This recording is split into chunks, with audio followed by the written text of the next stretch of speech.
Hi and welcome to another episode from Spiral Physics Education.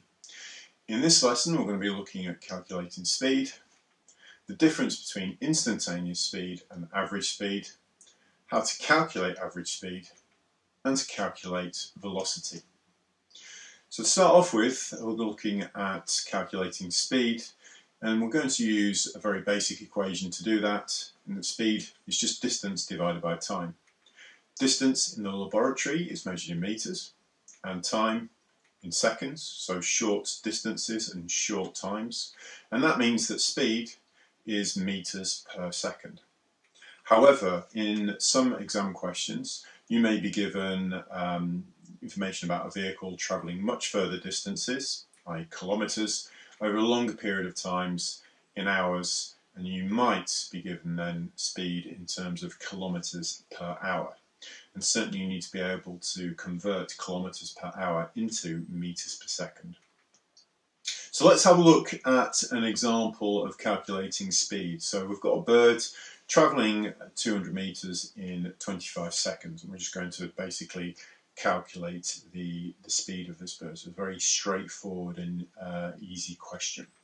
But first thing that we always do is quote the equation, then substitute in our distance and time, plug that into our calculator, and don't forget the units. So we've got 8 meters per second for the bird there. Okay, let's have a look at another example, a little bit harder this time. A plane that flies 200 kilometers at the speed of 80 kilometers per hour. And how long does it take to cover 200 kilometers in hours and minutes? So it's a little bit more complicated. But we still start off with the same position. We know it's about speed, distance and time, but the question is asking about time, so we need to rearrange it. So make sure that you are confident at rearranging equations. So this occasion for time is distance divided by speed. So we have 200 divided by 80, 200 kilometers, that is, divided by 80 kilometers per hour. And that's going to give us the time in hours, 2.5 hours. Looking back at the question though, it's asking us about hours and minutes, and we've just given it in hours. So we then have to say that 2.5 hours is 2 hours and 30 minutes to get the full marks for that question. Okay, let's have a look at another example, making it a little bit harder again. So a plane flies at 100 kilometers per hour for 20 minutes. How long does it take to cover in meters? How far does it cover in meters during this time? So again, start off with the equation. We need to rearrange it this time for distance. So distance equals speed times time. And if we look at the information there before we substitute in, we see that we've got hours and minutes there, and we can't use those two numbers in the equations because they're not using the same units. So we're going to have to either convert kilometers per hour into kilometers per minute. That doesn't seem right. Or we can convert 20 minutes into hours, and that seems a little bit easier. So 20 minutes divided by 60, that tells us that 20 minutes is 0.333333 hours, or 0.33 to two significant figures, which is ample for this question. Now we can substitute in. We've got our distance, which we've got a speed which is 100 kilometers per hour, and we've got our time which is 0.33 hours, and gives us an answer of 33. Looking at the units, 100 kilometers per hour multiplied by 0.33 hours, that means the distance is going to be in kilometers. Looking back in the question though, it says in meters, so we have to convert that into meters, so multiply it by 1,000, and that gives us our distance, 33,000 meters. So we'll get some examples or some questions in exams where they refer to something called instantaneous speed. So it's important that you understand what instantaneous speed means. And instantaneous speed is the speed right here, right now, at this particular moment. And just so that you realise that speedometers in vehicles tell you exactly that. They tell you your instantaneous speed right here, right now. So you might be thinking, well, what other types of speed are there? Well, there's also average speed. But you've got to be very, very careful with average speed, because your mathematical lessons will tell you that if you stick the word average in front of everything, you've got to add up all the different speeds and divide by the number of speeds that you have and to calculate the average. But that's not what it means. So it is not calculating the average in that classical mathematical sense of adding up and dividing by n. It's much easier than that. So average speed is just the total distance divided by the total time. So we're going to have a look at an example of that, and we're going to use the 2012 Jamaican sprint team, and that they completed the 4x100 race in 36.84 seconds. And what we're going to do is we're going to calculate the team's average speed for doing that. So we need to quote our equation as usual, because in an exam we might get a mark for that. And we can then substitute in. So for distance, we've got 4 times 100, because it's a 4 times 100 race, so that's 400 metres, divided by 36.84 seconds. Plug that into our calculators, and 10.86 metres per second, don't forget the units. And if you think about that in real terms, they're on average running just under 11 metres in 1 second. So if you can sort of imagine the length of 11 metres, and imagine that somebody's covering that distance on average in 1 second. So that means their top speed is much, much greater than that. Okay, let's have a look at another example. So we're going to use Formula 1 example this time. So the fastest average speed recorded by a Formula 1 car was back in 2003, and that's 248 kilometers per hour. So the lap length in that race was 5.8 kilometers. So what we're going to do is we're going to calculate the average time taken to complete 1 lap of that circuit at that average speed. So we need the equation. So quote the equation first: total distance over total time. So the total distance is just going to be that 1 lap. It's going to be that 5.8. But we're talking about time, so we've got to rearrange it for time equals distance over speed, and therefore we've got our 5.8, our distance, divided by 248 kilometers per hour, and that gives us 0.023. Thinking about the units, distance is in kilometers and speed is in kilometers per hour. That means our time is going to be in hours, and the question says in seconds. So we've got to convert hours into seconds. So if we multiply it by 60, it tells us how many minutes there are in that. If we multiply it by 60 again, it tells us how many seconds. 82.8 seconds for 1 lap.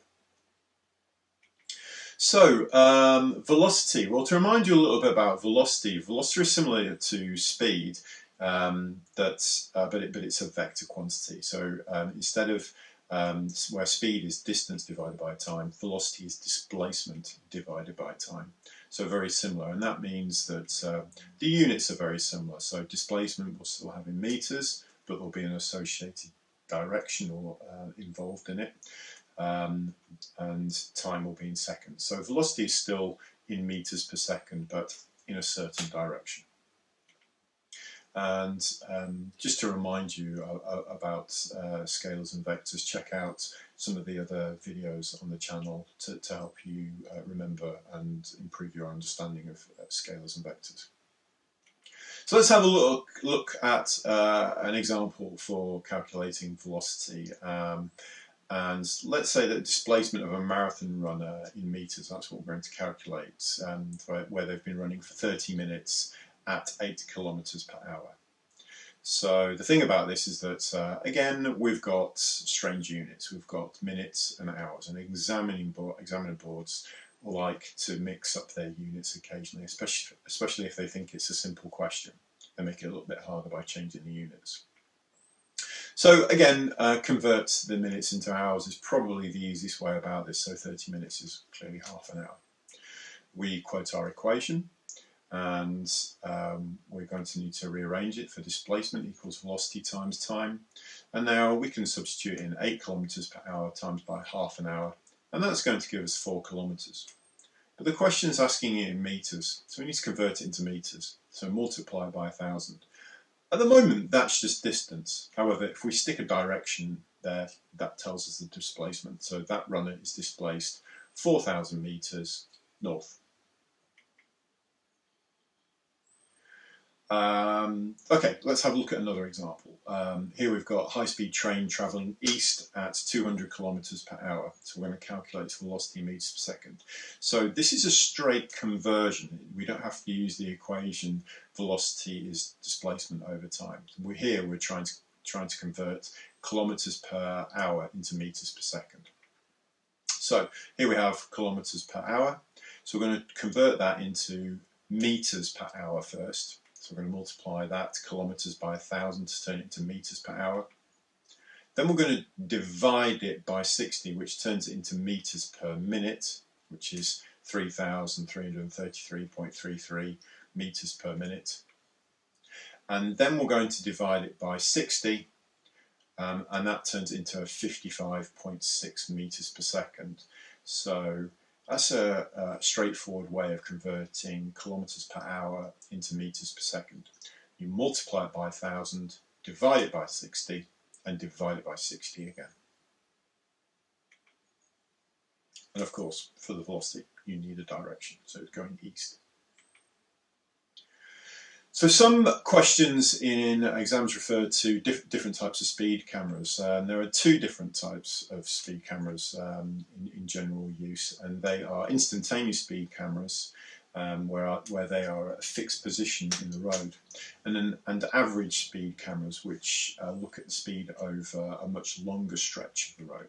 So you may have seen these out and about, where there's a bright yellow box just like this one, and that's an instantaneous speed camera. So at that point there, the police or local government has decided they're going to put a speed camera at that position and make cars travel slowly at that point.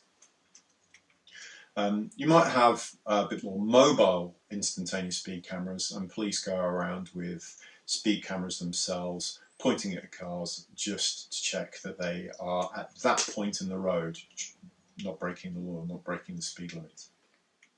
So they only measure at a particular point in the road. The other type of speed camera is the average speed camera. So drivers get warned that there are average speed cameras though. There's plenty of warnings on the side of the roads or on motorways that say average speed cameras at work.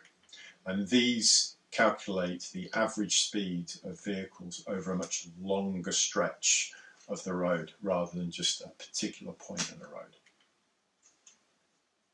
So there has been questions about which one of these types of cameras is better for maintaining the speed of cars and vehicles on the road. And you can turn that into an exam question. So here we've got a statement that average speed cameras are better at slowing down vehicles compared to instantaneous speed cameras. And the idea with this is that you often get to evaluate in physics. So you might be given a statement and you have to evaluate whether that is correct or not with some science behind it. And the best thing to do is try to agree with the statement. So read through that statement again and see if there's anything about it that you think is true, that you could agree with. So I said because drivers are less likely to break the speed limit with average speed cameras, and they're going to monitor their speed over a much longer period of time and distance on the road. So they're probably less likely over a longer distance to break the speed limit. And then try to disagree. And what you have with disagreeing is looking at it saying, well, actually, instantaneous speed cameras, I think that they might be better. And it's not that you're contradicting yourself, you're just looking at it from a balanced argument. So a disagreeing statement could read something like this, where although average speed cameras might work for a greater distance, It doesn't mean that they won't break the speed limit over that larger distance. They could speed up, go much, much faster than the speed limit, break the speed limit, but as long as for their whole journey they travel slower than the speed limit on average, then they're not going to be fined. And that could be seen as being very, very dangerous. And of course, instantaneous speed cameras, they might be positioned on that road because it's a dangerous part of the road where people historically speed and people may have been injured. But anytime you evaluate, try to agree, try to disagree.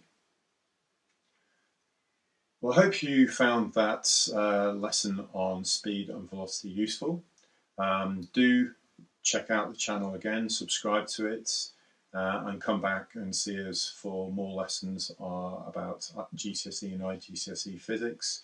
I'll see you next time on Spiral Physics Education. Goodbye.